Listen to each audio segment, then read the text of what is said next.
حضرت حکیم الامہ قدس اللہ تعالی سرہ نے فرمایا کہ نور ایمان کو کامل کرنے کا طریقہ ذکر و فکر ہے، جس کو اللہ تبارک و تعالی نے قرآن کریم میں اس طرح ارشاد فرمایا کہ بل تنظر نفس ما قدمت لغد، ہر شخص کو چاہیے کہ یہ سوچتا رہے کہ اس نے کل کے واسطے کیا سامان کیا ہے، یعنی اپنے اعمال کا محاسبہ کرتا رہے کہ آج دن میں کتنے نیک کام ہوئے، جو نیک کام ہوئے ہیں ان پر اللہ تعالیٰ کا شکر ادا کرے، اور جو گناہ ہوئے ہیں ان سے توبہ اور استغفار کرے، جو بات کہے سوچ کر کہے، جو کام کرے پہلے اس کے انجام کو سوچ لے، مراقبات کرے بالخصوص مراقبہ موت، اور اگر موت کو سوچنے سے کسی کا دل گھبراوے تو حیات کو سوچے کہ اس حیات سے ابھی ایک دوسری حیات ہے جو خیر بھی ہے، زیادہ باقی رہنے والی بھی ہے، بہت لذیذ بھی ہے اور بہت زیادہ پسندیدہ بھی ہے۔ پھر یہ خیال کرے کہ یہ چیزیں جب ملیں گی جب میں خدا کے حکموں کی پابندی کروں گا، اس سے رغبت پیدا ہوگی اور اعمال صالحہ سرزد ہوں گے۔ تو حضرت نے فرمایا کہ نور ایمان کو مکمل کرنے کا طریقہ ذکر و فکر ہے،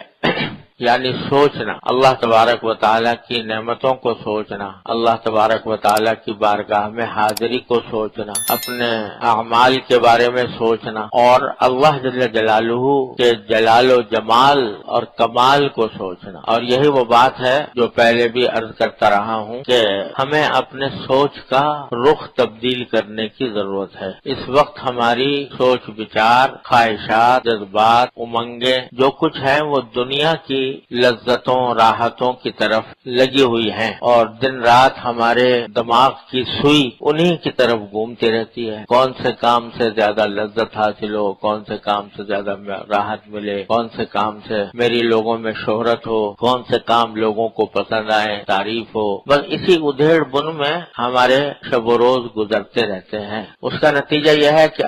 آخرت سے غفلت رہتی ہے، آخرت سے غفلت رہتی ہے کہ پتہ نہیں کس وقت اللہ تبارک و تعالیٰ کی طرف سے بلاوا آ جائے، اور اس وقت کیا حال ہوگا اس کا خیال بہت شاذ و نادر لوگوں کو آتا ہے۔ سوچ کا رخ بدلنا، اس کو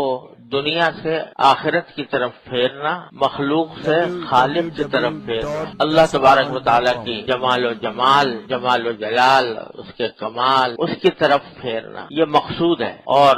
اسی سے ایمان کا نور کامل ہوتا ہے۔ حضرت فرماتے ہیں اور حاصل یہ ہے کہ غفلت کی زندگی جو دن رات اللہ تبارک و تعالیٰ سے غافل ہو کر جو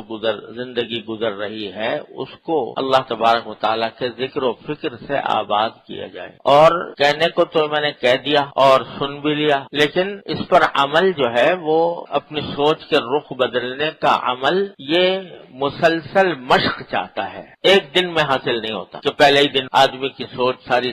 اللہ تعالیٰ کی طرف پھر جائے، ایک دن میں نہیں ہوتا۔ کرتے رہنے سے، مشق کرتے رہنے سے، اللہ تبارک و تعالیٰ کے نعمتوں کا استحضار کرتے رہنے سے، ہر چیز کے پیچھے اللہ تبارک و تعالیٰ کا جلوہ دیکھتے رہنے سے رفتہ رفتہ یہ عادت بن جاتی، اور اللہ تبارک و تعالیٰ کا ذکر و فکر انسان کے دل میں سما جاتا ہے۔ اور اس کا راستہ یہ ہے، سب سے اہم چیز جس سے یہ دولت حاصل ہوتی ہے اللہ تبارک و تعالیٰ کے ذکر و فکر کی، وہ محبت ہے، اللہ جل جلالہ کی محبت۔ جس سے انسان کو محبت ہوتی ہے تو دل و دماغ پر وہی چھایا رہتا ہے، یہ ایک انسان کی فطرت ہے۔ جس سے محبت ہوگی اس کے خیال آتے رہیں گے، اس کا تذکرہ آدمی کو اچھا لگے گا، اس کا دھیان اچھا لگے گا، اس کے تصور اچھا لگے گا۔ تو جس سے محبت ہو جاتی ہے اسی کا ذکر و فکر ہوتا ہے انسان کے دل و دماغ پر۔ اگر تھوڑی دیر کے لیے کسی اور کام میں لگ بھی گیا تو پھر دوبارہ لوٹ کے ادھر ہی آ جاتا ہے۔ دنیا کی محبتوں میں، فانی محبتوں میں بھی یہ ہوتا ہے کہ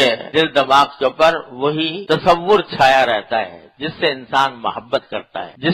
جس کی انسان کے دل میں خواہش ہوتی ہے وہ دل و دماغ پر چھائی رہتی ہے۔ اگر اللہ تبارک و تعالی ہماری اس محبت کا رخ اپنی طرف عطا فرما دے، ان سے محبت ہو جائے، اللہ تعالیٰ اپنے فضل و کرم سے ہم سب کو عطا فرما، وہ محبت عطا ہو جائے تو پھر دھیان بھی انہی کا رہے گا، تصور بھی انہی کا رہے گا، سوچ بھی انہی کے متعلق ہوگی، تذکرہ بھی اسی کا ہوگا۔